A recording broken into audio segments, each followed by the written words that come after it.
are the people who are the right candidate. And this is called menopausal hormone replacement therapy.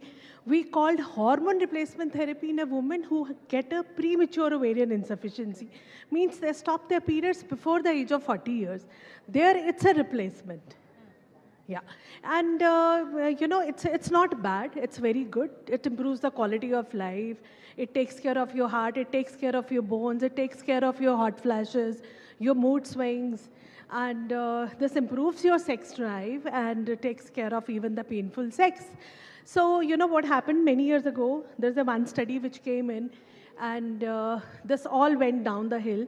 Now from last 10, 15 years, we are actually re-educating ourselves, and all the guidelines, Indian guidelines and international guidelines, they are in the favor. And the risk of cancer is almost rare if you have investigated a woman proper and you have counseled her well. She comes for a regular checkup. If she takes for 5 years, it's hardly there.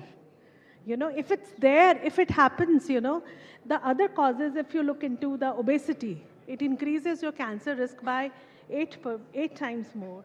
Alcohol, smoking, it increases your risk of breast cancer by 8 times. Then why you're worried about hormone replacement therapy, which improves your quality of life, which even decreases your morbidity.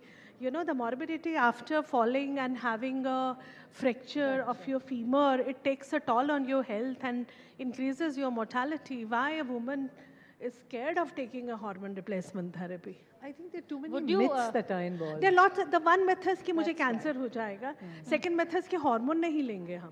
You know? Hormone नहीं लेना is an argument I've heard, Dr. Jayashree. What would you advise?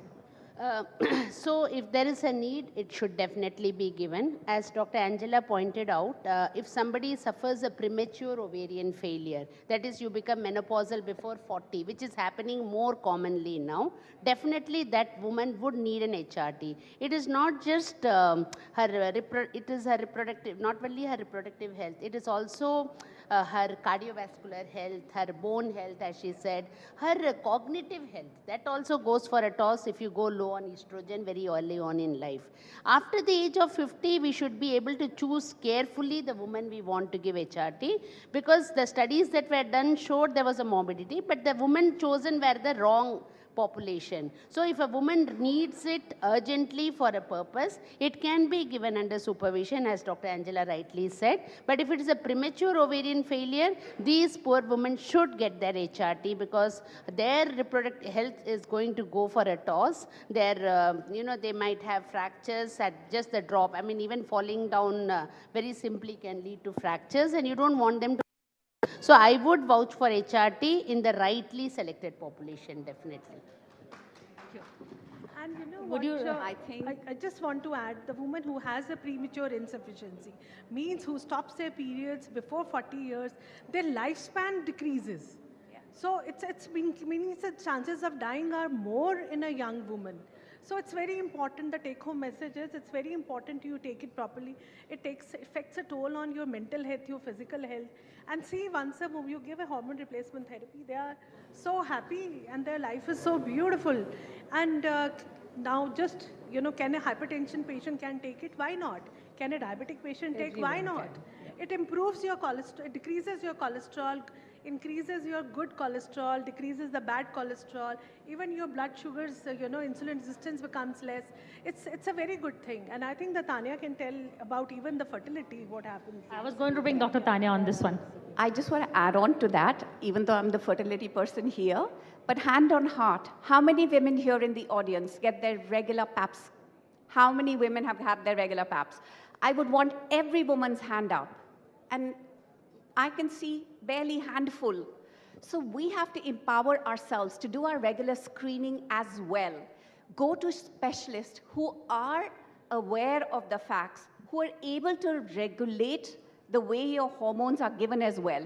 So rightly, we've got the team who've said the right candidate for the right treatment and for the right method for a follow-up. Often, when we were abroad, we have a system of a call and a recall, which means if today I need a pap smear, I would be given a letter and I would be given a call from the GP's office to say regularly, okay, first letter to say, you due, then another reminder. Often we forget. But I think the first part of women empowerment is also that we make sure that we are important and we're looking after ourselves. We're looking after our own health, be it our sleep, be it our weight, be it our screening. Sometimes there's also a fear of screening. So when we talk about hormones, we talk about cancer, I would say even fertility treatment, sometimes people are scared that I'm going to have so many hormones, so many injections, and the biggest fear is cancer because there are so many myths around it. Each of us sitting here are different. Each of us has a different biological clock. Each of us has a different age of menopause. Each of us has a different risk. Cancer being just one of them, even a risk of developing a clot. So many of us take the contraceptive pill and we don't think about it that much. But when it comes to, the perimenopause or the menopause, we really think hard about all the negativity that can happen. So I think the first thing is we need to know our facts. We need to know our own body, need to know our own health, and then take whichever medication will suit us the best. Really, I think bad fears are worse than bad medicine. Well said. And we should not be afraid to ask and look after your own body at the end of the day. You're looking after the entire house. So begin with your own self first. So Dr. Jayashree, in terms of checkups, what are the ones that, I know there's no one size fits all, but on an annual level, what should one, look for? And as you head towards the menopause age, do these increase? So all women from the age of 25, youngsters should go for their cervical cancer vaccination. If you have daughters at home between the age of 9 and 25, when they are sexually naive, that is the best time to vaccinate them.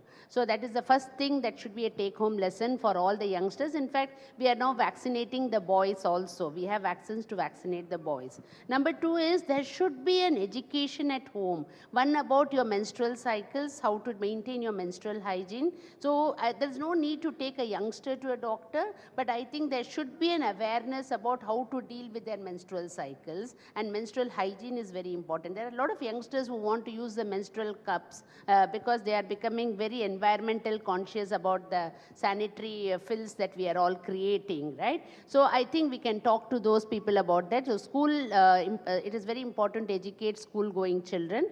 For adults, it should be always at least 3-yearly screening of pap smears, and if there is any menstrual irregularity or any discharge or any pain that is very different. I see women coming with a 20-week sized or a 10 centimeter fibroids coming in saying that aise lag raha tha that I was feeling something was heavy there, I thought I was becoming fat. That should not be the approach to your health. The approach should be that you should know how to deal with your body and work on it. And work is important, but it's also important to take care of ourselves. And any different symptom, you meet the doctor. Otherwise, it should be a 3-yearly approach for youngsters. For older people, if they have any history above 40, it should be the mammographies or ultrasounds, pap smears, and also cancer screening if there's a strong family history of cancers, I feel. That should be the approach for women. Okay, thank you. But Dr. Geeta, I saw you shaking your head at HRT. What is your main worry and what is your suggestion for menopausal symptoms? You know what happens is that a lot of women come and say, हमको HRT करना है, पर हमको समझ नहीं है कैसे करना है. So you send them to the gynecologist and say, you go and meet so-and-so and try and get it all sort of sorted out in your head. You have two names on the panel now, you can suggest them too. The problem becomes that they will go there and come back and say, but उन्होंने वो तो हमको बताया नहीं, पर हमारा तो, sometimes they don't give a full history. You will always ask, do they have a cancer history in the family? Because we are a little more careful in those patients. They may not give it. Also, I see a lot of the people from the villages who have no clue. So that is what they say, कोई गोली लगाते हैं, कोई हमको injection लगा देते हैं, पता नहीं क्या होता है, हम कहीं मर तो नहीं जाएंगे. That is what I'm saying. So it's just, I think awareness at all the different levels is what is important before you start an HRT. See, the upper level of society, everybody knows about it, you talk about it, you could discuss it maybe with your friends. But most people are unaware of it, remember that. That's why I always feel that, like I said, I run this clinic at home, which all this help come to me and the gardeners and their wives and whatever. So they want to know कि हमारा तो बंद हो गया, 35 में बंद हो गया, अब हम क्या करें? So you say you go and meet a gynecologist, but they cannot explain or everything.